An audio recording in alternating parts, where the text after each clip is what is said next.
Good morning बच्चों। चलिए हम आपको आज जो है गणित एकदम बेसिक से पढ़ाते हैं। जो बच्चे 6 से 12 तक के बीच हैं, किसी भी क्लास में है, उनका अगर गणित मैथ बेसिक एकदम कमजोर है तो उन बेसिक चीजों को मैं आज आपको बताने जा रहा हूँ। वो 6 से लेके 12 तक के बच्चों के लिए है। देखिए क्या क्या है, छोटी छोटी बातें। देखिए बच्चे जो है अगर पूछ लिया जाए 12 तक के बच्चे जो है नहीं बता पाते हैं। यहाँ तक कि जो बीए हुए कर रहे हैं वो सब भी नहीं बता पाते हैं। तो वो सब नॉर्मल बातें पहले हम आपको बता रहे हैं, उसके बाद में बारी बारी से नए क्लास आपको देखने को मिलेंगे। तो देखिए जैसे इसमें जैसे आपसे पूछा जाए कि चर क्या है ना।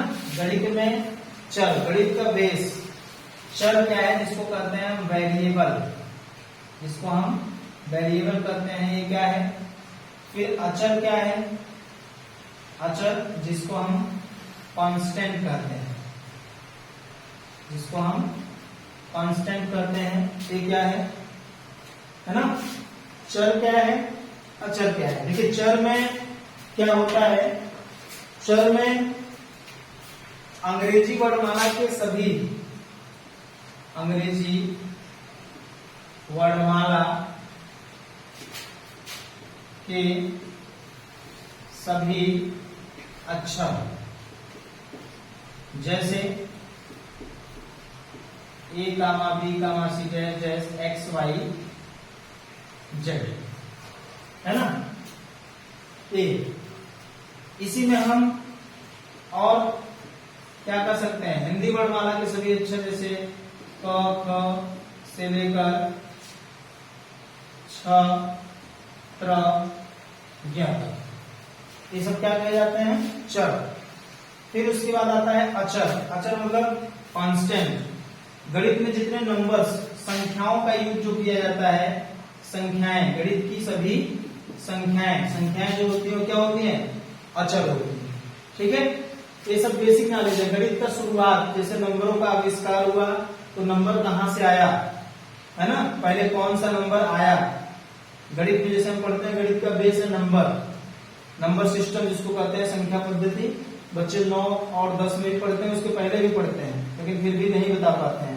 जैसे मान लीजिए पूछा जाए प्राकृतिक संख्या, कुछ बच्चे बता देते हैं कि हाँ सर प्राकृतिक संख्या जो है 1 से लेके अनंत तक माना जाता है। लेकिन फिर पूछा जाता है कि पहले 1 ही आ गया क्या, पहले गणित में 0 आया। वास्तविकता यह है कि इसको प्राकृतिक संख्या हम क्यों बोलते हैं, क्योंकि उस संख्या का प्रकृति के द्वारा ही निर्माण किया गया है ना। पूरा पाषाण काल, हड़प्पा, मोहनजोदड़ो, आज से 4000-5000 ईसा पूर्व पहले जाएंगे तो हम लोग जब आदिमानव थे, है ना, अब आदिमानव से हम लोग मानव हो गए हैं, पढ़ लिख के शिक्षित होके। पहले हम प्राकृतिक मतलब जिसको प्रकृति के द्वारा बनाया गया है ना, उसे प्राकृतिक संख्या बोला गया। उसकी शुरुआत 1 से की गई। फिर उसके आगे आया पूर्ण संख्या। पूर्ण संख्या के लिए उसमें 0 जोड़ दिया गया, है ना। और 0 का खोज करने वाले कौन थे, जो कि भारत में ही किया गया 0 का खोज। किसने किया था, आर्यभट्ट ने किया था 0 का खोज, है ना। तो फिर 0 को प्राकृतिक संख्या में ऐड कर दिया गया, तो क्या बन गया, प्राकृतिक संख्या बन गया, सॉरी पूर्ण संख्या बन गया। अब इसी में आगे अगर देखा जाए तो देखिए संख्याएं बहुत हैं। संख्याएं पूरा अगर आप पढ़ेंगे, संख्याओं के बारे में अगर जानकारी होगी आपको, तो वास्तविकता यही है, गणित का यही बेस है। अब इसी में जैसे और क्या है, इसी में और अगर देखा जाए तो और इसमें क्या है देखते हैं।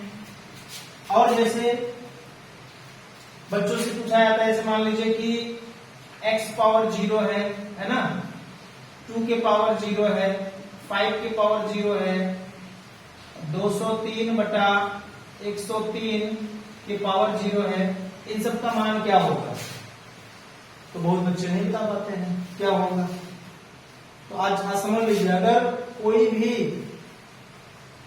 नंबर है, चाहे वो देखिए चर हो चाहे अचर, अगर उसका घात 0 है तो ये मान लीजिए कि उसका मान क्या आएगा, 1 आएगा, हमेशा 1 आएगा। चाहे वो जितनी बड़ी संख्या हो, अगर उसका घात 0 है तो क्या आएगा, 0 आएगा। ठीक है, इसी में और क्या होता है, ये सब का मान, सभी का मान क्या आएगा, 1, सभी का मान 1 आएगा। इसी में आगे जैसे आ जाए, अब लड़के इसमें कंफ्यूज होता है, जैसे 0, 0 क्या है, परिमेय है कि अपरिमेय है ना। कुछ बच्चे कहते हैं 0 सर परिमेय है, कुछ कहते हैं नहीं है। तो परिमेय संख्या आ गया, संख्याओं में एक परिमेय संख्या भी होती है। परिमेय संख्या को हम क्या करते हैं, p बटे q के रूप में लिखते हैं, और जबकि q नॉट इक्वल टू क्या होता है, 0 होता है ना। तो 0 एक परिमेय संख्या है, 0 एक परिमेय संख्या है, क्यों, क्योंकि हम इसको 0 बटे 1 लिख सकते हैं। यहां से एक नए मान को हम लोग प्राप्त करते हैं। तो यहां से भी हम लोग सीखते हैं कि अगर 0 बटा कोई भी संख्या है तो उसका पूरा मान क्या होगा, 0 होगा। अब चाहे 0 बटा 5000 हो तब भी 0 आएगा, चाहे 0 बटा 5 लाख हो तब भी क्या आएगा, 0 ही आएगा। ठीक है।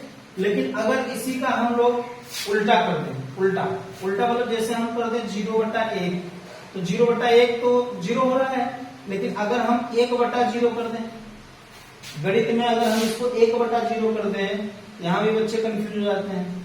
अगर हम 1 बटा 0 कर देंगे तो ये हो जाएगा अपरिभाषित। क्या हो जाएगा, अपरिभाषित, जिसको हम इस प्रकार से डिनोट करते हैं। अपरिभाषित मतलब ये कि जिसको परिभाषित नहीं किया जा सकता, है कि नहीं। तो ए है। अब इसके आगे अगर देखा जाए और क्या है,